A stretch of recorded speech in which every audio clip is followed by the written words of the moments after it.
that game. Massive shout out to 2 megabits in the chat, someone who I haven't seen in the chat in quite some time, but for subscribing for 7 months with Twitch Prime. Thank you so much, 2 megabits or megabytes. Thank you, I do appreciate the support. Gah! A long time supporter, thank you. As we're getting into our our first semifinals match, and here we go. Spawning in the bottom right hand corner of Babylon, we have the Canadian Zerg player representing Shopify Rebellion. It is Scarlett.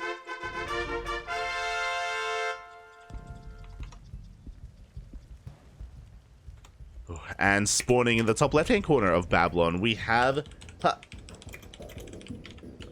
have her opponents, the best Protoss player in the entire world, also in Korea as well, representing Dragon Kaizi Gaming. It's the Red Protoss. It is herO.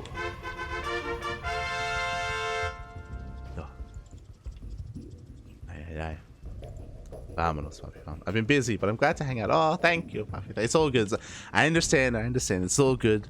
You know, things happening in life where we can all be busy at times, but it's good to see you again. It's been a while. Much appreciated. Oh.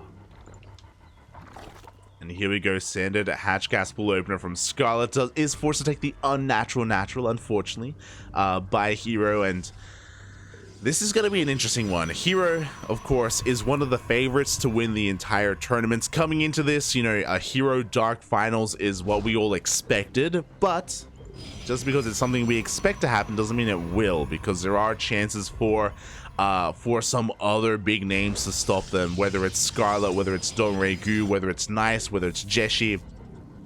Of course, Dongregyu did already go down in a surprising upset against Nice. So we'll see if, again, maybe there are going to be some others to stand in the way of herO and Dark. Oh boy. We are here to bear witness. And the scary thing about herO as well in this matchup is, even though he did kind of set the meta, set the tone for the past year basically of StarCraft, of PvZ, he doesn't always have to go into his triple oracle, into the herO style of Blink Stalker and +1. He is far more versatile than that. He's very chaotic as well as a player. The last time we casted herO versus Dark, herO went Mass Oracle, for example.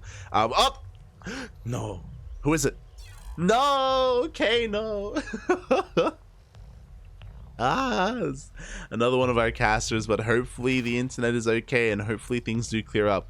But yeah, the last time we casted herO versus Dark a couple of days ago, Dark went Mass Oracle against him. He went Oracle Chargelet, or yeah. And he killed Dark. He killed it. He killed him. Again, herO is so damn good with his control and with his micro. Mate, give him any combination of units and he'll make it work. He will make it work. It was disgusting, by the way. He went up to 10 oracles, mate. 10 oracles. The queens could do nothing. The queens all died. It was like Queen Roach Ravager, and Smoge ensued. So yeah, herO is terrifying like that, and we'll see how he opens up. For now, we can see he's going to be moving out with a couple of these adepts, looking to threaten these bases of Scarlett. Back at home, it is going to be a Stargate opener, going Oracle first. So the opener from herO is looking pretty standard, but in the hands of herO, these units, they have a lot of potential, so he's looking to try and pick off whatever units he can wherever possible. Behind this, we have that second Oracle. We should be seeing a a Nexus coming up soon, and there we go. That third Nexus is on the way for herO.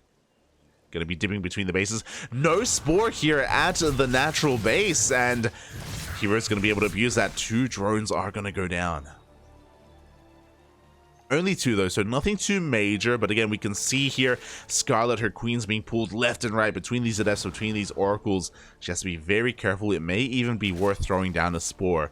Right now, Scarlett wants to be as efficient as possible. She doesn't want to, well, she wants to cut as many corners as possible as well, and part of that is avoiding those Spores. As the Lynx go for a bit of a counterattack, they do force the oracles back home, but there's that Spore now on the way for Scarlett. As the Eps, oh, they shade into the natural. Nothing here to defend. 3, 4 more drones go down. herO, he just finds damage at every turn. Eventually, the Adepts do get cleaned up, but again, Adepts, they do kind of run out of value over time. We want to get rid of them, but we have 2 more. Oh. We saw how much damage two Adepts already dealt. We'll see how much more damage these two deal, as they're going to be threading a shade in towards that. I'll now call it the third, as we do now have 3 bases up and running. Triple Oracle head towards that natural. The Spore not quite done in time. The boys are being pulled away. 3 more drones go down, and we just go for the Queens. We're going to be trading out 2 Queens for 1 Oracle here. Oracles are arguably a little bit more valuable, but more drones are going down in the main base. The Adepts are getting out of control. Finally, they get cleaned up, but after 6 more drones go down. 12 in total. 12 workers for 4 Adepts and 1 Oracle. I want to say pretty worth it here for herO. Losing the Oracle is rough, but herO, he's rebuilding it. We have a 4th Oracle on the way. That's the difference here between herO and your other standard Protoss players, is that herO doesn't just make 3 Oracles. If he loses one, he is more than willing to replace it. Meanwhile, here we go. 2 more Adepts shade in towards that 3rd base. Scarlett is out of position. She's going for a Ling counterattack, which means they're not here to defend at home. Oh, and that means more workers are going to be going down. It looks like a couple of transferring probes do get picked off, which is nice, but it's nothing that compares to what herO's done across the map. 8 more workers do end up falling. Oh, and this is just really slowing Scarlett down. Like, her drone count is not where it needs to be. She's actually down. She's behind in workers compared to the Protoss, which is something that shouldn't happen. Right now, to catch up, she's double expanding. She's got a 4th and a 5th on the way. Hydra Den being thrown down. We're going to be going Ling Bane Hydra against the Charge Lot Archon of herO. Scarlett wasn't really able to confirm the composition. Lingbane Hydra does really well against +1 Blink Stalker, but it's a +1 Charge Lot follow-up instead. Again, herO avoiding that herO style. I'm going to be threatening this 4th base. The Charge Lots are revealed. Link's going to be forced back, but this hatchery is going to go down. We have some transfuses, but it's not going to be enough. The power of the Oracle. This is honestly what herO was doing to Dark a couple of days ago. Why stop Oracle production? We're up to 5 Oracles at this point. The Lings, they do nothing, Papi. They do nothing. As I think herO, he just wants another base. Ay.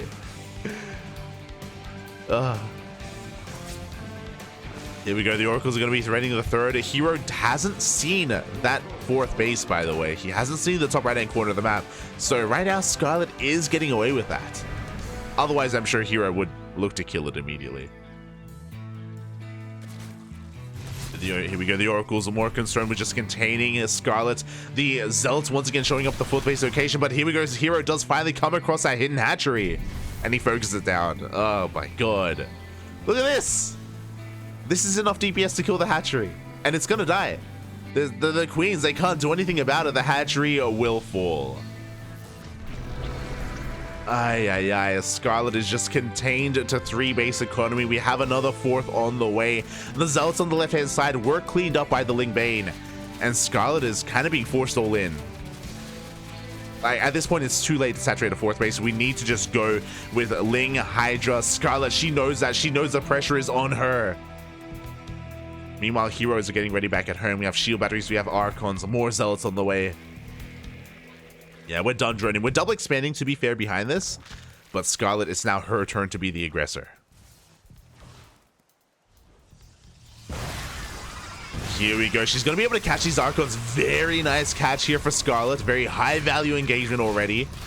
Is going to push on forward as well. And she can make something happen here. The Banelings are rolling on in to find those connections with those Zealots. Without those Archons, we can't really fight. Once again, another Archon is going to be going down. Disruptor does come out. Decent purification of it, but this CC, this Nexus is going to fall. At the same time, we had a Zealot run by across the map.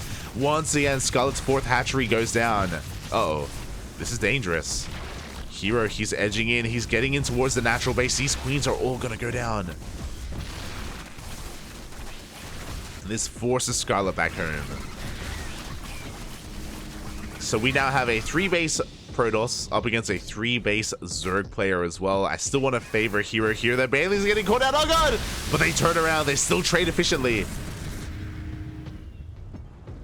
Oh, and now Scarlett wants to dive on top of these Disruptors. And Novas, they go off. They get some half-decent connections. Oh my god! The splits are pretty good, but not good enough. GG gets called, and herO takes game number 1. Ooh. GG, well played. Oh my god. A hyper-aggressive style from herO. Again, he does this whenever he can, just continues that Oracle production, and it can really catch you off guard. It can sometimes be really surprising to see how much damage they can do to even buildings. Just containing Scarlett and keeping her on 3 bases, forcing her all in. Like, her drone count was not what it needed to be. Same can be said with the base count. There was no future in that game for the Zerg, and herO knew that. He knew that was his win condition. Oh. And now we're going to be getting ready for game 2. Oh boy.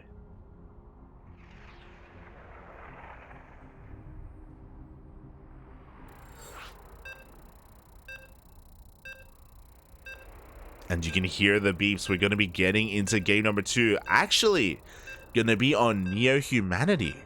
Interesting. The smallest map in the map pool. Scarlett could be looking to go for an earlier push to end the game a little bit earlier. We do have the opportunity for the Zerg player to be the aggressor early on here. We'll see. We'll keep an eye on that drone count. We'll keep an eye on the Roach timing as well. The timing of the Roach Warren. We'll see.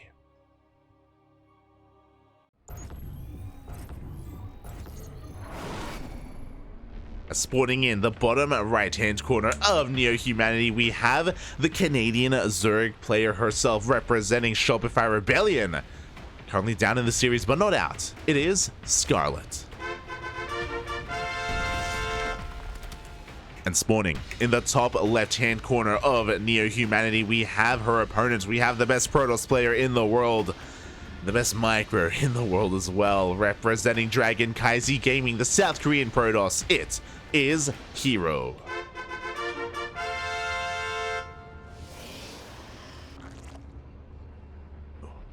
Oh boy.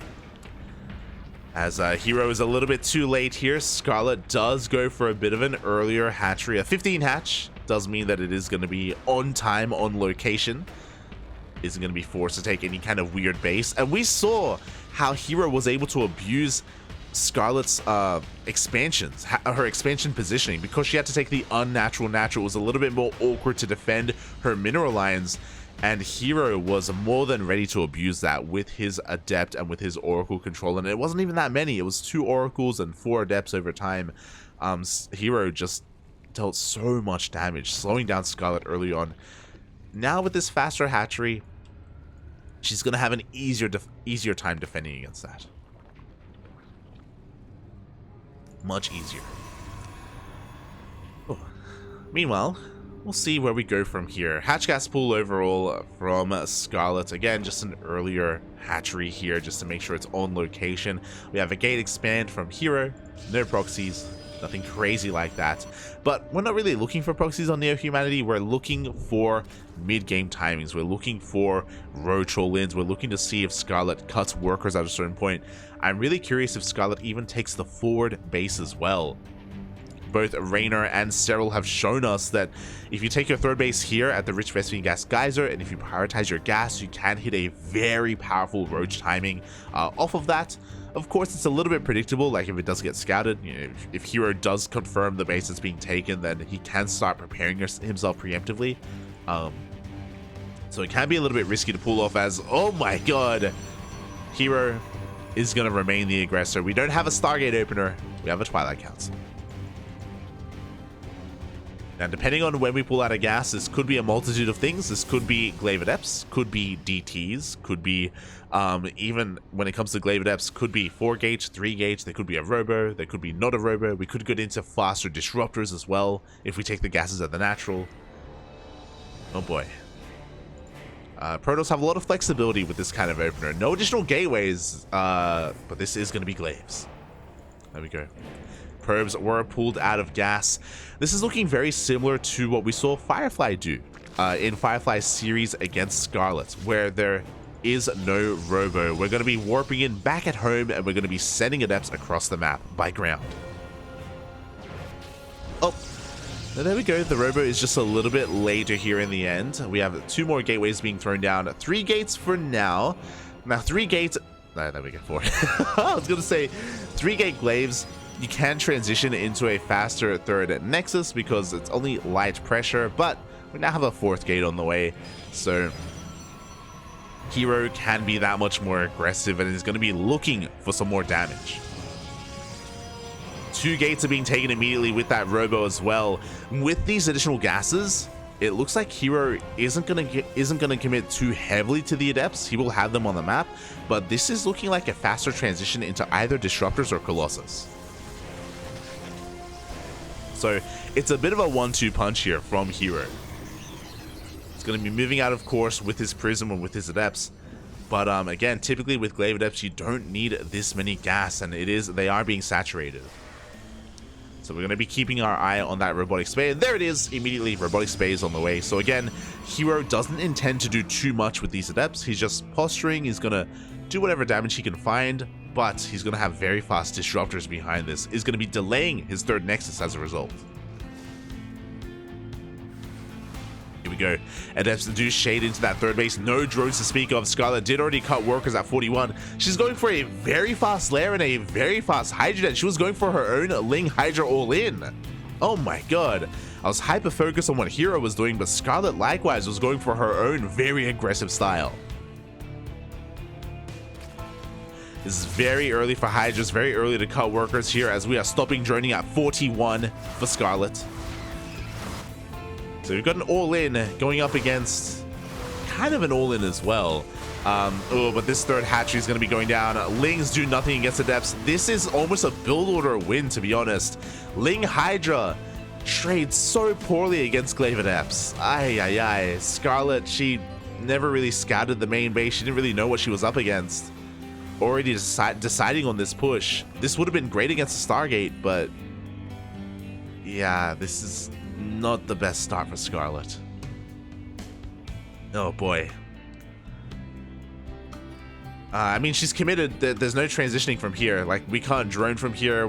We can maybe try and retake the third, but here we go. We're going all in on Ling, Bane, Hydra. These Banelings have to be they have to have the best connections imaginable, and on top of that, this Disruptor has to miss.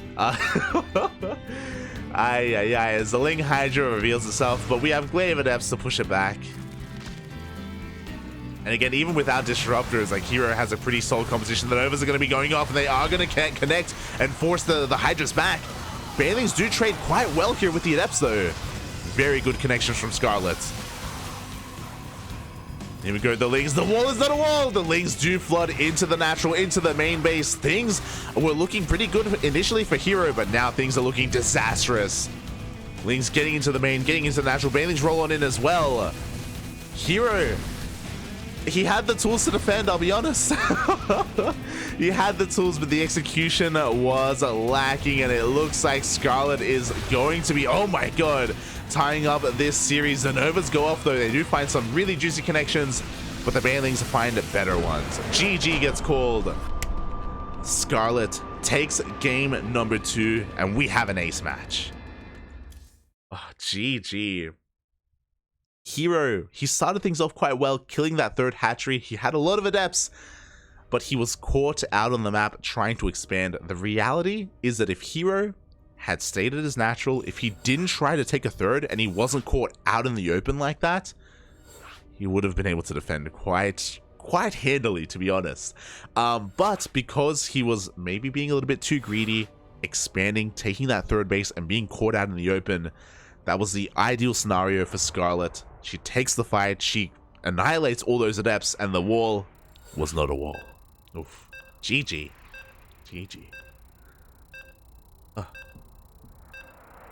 But yeah, now we have an ace match, and we're going to extremes here. Game 1 was on Neo Humanity, the smallest map that does lend towards these all-ins. They can do quite well on it. And now we go from the smallest map to the largest map. We're going to Altitude. Oh boy.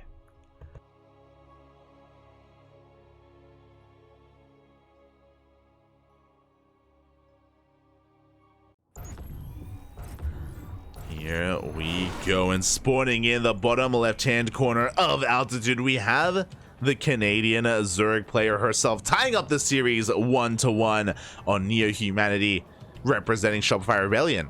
It is Scarlett. And spawning in the top right-hand corner of Altitude, we have the best Protoss player in the world representing Dragon KyZ Gaming. Maybe overextending, being overzealous in game number 2. It is herO. And what I love about this series so far is that because we're going from extremes here, we're going to be seeing some very different play styles as well. Game 1, we saw herO go into mass Oracle, charge out Archon.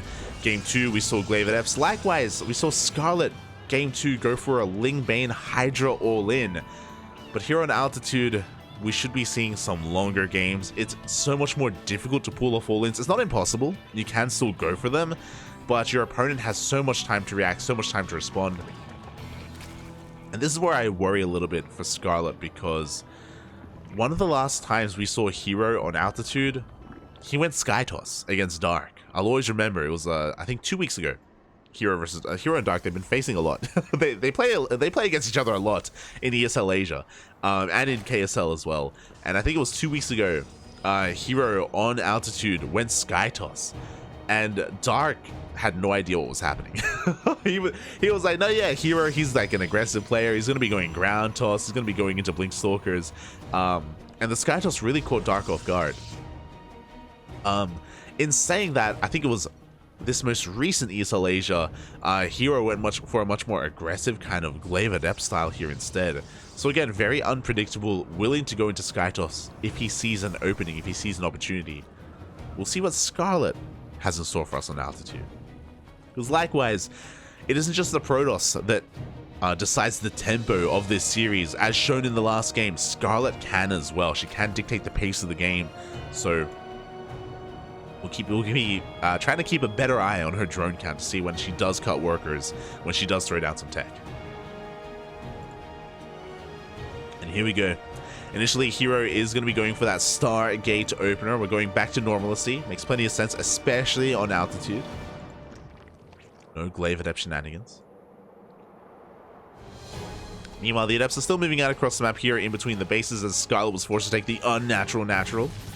herO going to try and abuse that in whatever way he can. And it looks like, oh, he's going to be able to get one drone for his troubles. One drone and a couple of Lings as well before he does shade out of there. Going to be meeting up with the second Adept, and now they have that one-shot potential. As the Adepts do once again threaten the bases, Scarlett doing the best she can to keep up with that, to drone as hard as possible. Is going to be losing a second drone, as well as those Lings. Ling speed still not quite kicking in, and herO, he wants another drone. He will get it.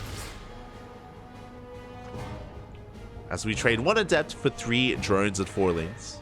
A good trade for herO overall. Meanwhile, the first Oracle is going to be hitting the field. And we are going for a third base behind this. So again, no 2-base all-in shenanigans here from herO. Standard play out of the Protoss. Likewise, Scarlett just droning, taking her third hatchery as well. Nothing too crazy. Oh, as the Oracle actually focuses down that tumor and takes a lot of hits here. Gets one drone, but sustains a lot of hull damage. Not the wisest of moves here from herO. Again, a little bit overzealous. Meanwhile, 2 Adepts do shade into the main, and there are no Lings here in position. The Lings were across the map, but herO is going to deal a lot of damage. Too much damage. 6 drones, 7 drones. Can we get 8? No. 7 drones for 2 Adepts, or 6 I guess, because one of them was from the Oracle. Ay, Scarlett completely out of position there, and oh, that is gonna hurt as the Oracle goes back in and gets 2 more drones. Oof. Again, thankfully the map is large, but Scarlett is gonna be forced to re-drone and make up for her losses here. And herO's not done. He just keeps sending 2 Adepts at a time. They just don't stop. They just don't stop. They're back once again. Scarlett has 6 Lings, but once again they were across the map. No! It's deja vu. It's Groundhog. It's just happening again. Scarlett wanted to counterattack with her Lings with the Adepts. They get 5 more drone kills. The oracles dive deep into the natural. This is too much. This is actually too much. GG, yeah. GG gets called, and herO will take the series 2-1. Scarlett being pulled apart by the harass, and herO moves on to the grand finals. Oof, GG.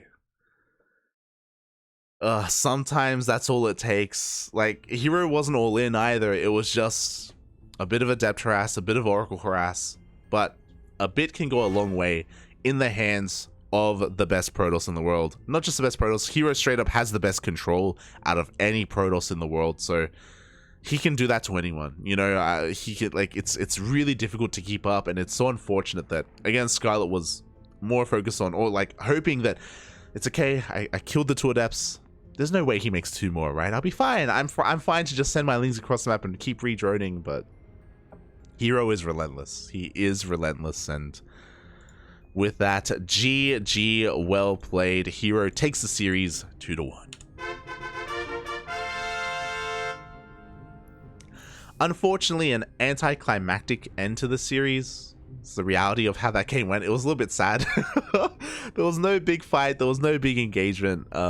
Yeah, herO can do that sometimes, to be honest. He doesn't just, to be fair, he doesn't just do that against Zergs. He does that against Protoss as well. There are times where Glaive, likewise, Glaive Oracle Harass just gets out of hand, and we've casted Creator like be pulled apart in that way and just die horribly as well. Like, it happens.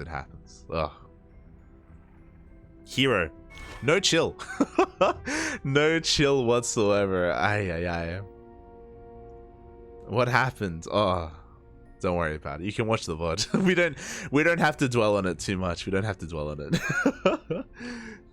it. Games like that make me believe I can finish my PhD. Ay. Let's go, Poppy. Let's go.